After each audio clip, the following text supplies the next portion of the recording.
सभी का बहुत बहुत स्वागत है हमारे इस चैनल मंडल WSC एजुकेशन चैनल में। और आज मैं आप लोग को बताने जा रहा हूँ कि क्लास 10th और 12th हिंदी सब्जेक्ट में आप लोग को निबंध लिखने के लिए आता है। तो मैं बता दूं कि निबंध सजेस्ट करना आसान नहीं है, क्योंकि हर साल अलग अलग निबंध देता है। तो आपको क्या करना है, मैं कुछ तरीका बता देता हूँ। जो तरीका को आप फॉलो करेंगे तो आप ज़रूर से ज़रूर अच्छे से निबंध लिख के आएंगे, जिससे आपके अच्छे नंबर आएंगे निबंध में। तो सबसे पहले इस बार का 2025 में आपका 2025 में एग्ज़ाम है 10th और 12th का। तो आप लोग एक बात का ध्यान रखें कि इस बार जो टेस्ट पेपर निकला है आप लोग का, चाहे वो किसी का भी हो, विजय का हो, निर्मल का हो, चाहे ABTA हो, कुछ भी हो, तो आप लोग उस टेस्ट पेपर में सबसे ज़्यादा जो निबंध बार बार पूछा गया है आप लोग उसको सॉल्व करके जाएं। काहे कि क्योंकि आप देखिएगा तो आपको क्या है कि जितना भी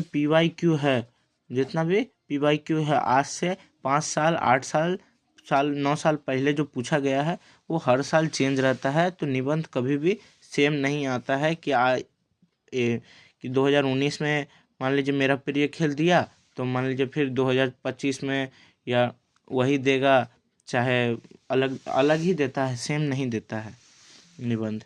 तो आप लोग क्या है PYQ जो रहेगा आपका उसको देखिएगा कि उसमें निबंध लिखा कैसे जाता है, क्योंकि निबंध लिखने पे भी आप लोग अगर निबंध गलत लिख देते हैं तो आपको उसमें भी नंबर कटेगा। तो वहाँ से आप लोग को स्किल राइटिंग समझ में आएगा कि लिखना कैसे है।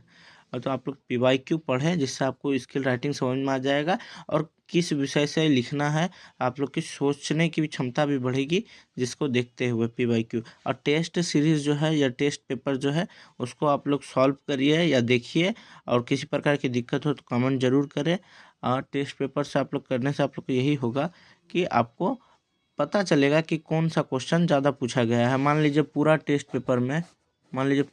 पेपर में आपका सबसे ज़्यादा पूछा गया है कि बच्चों के लिए मोबाइल चलाना किस प्रकार से हानिकारक है। अगर मान लीजिए ये पूछा गया है तो आप लोग को उस पर ज़्यादा ध्यान देना है। और कई तरीके रहते हैं निबंध। देखिए मैं आप लोग को फिर एक बार बता देता हूँ कि आप लोग जो PYQ पढ़ेंगे उससे आप लोग को समझ में आएगा कि निबंध लिखना कैसे है और किस लेवल से लिखना है, आप लोग को ये समझ में आ जाएगा।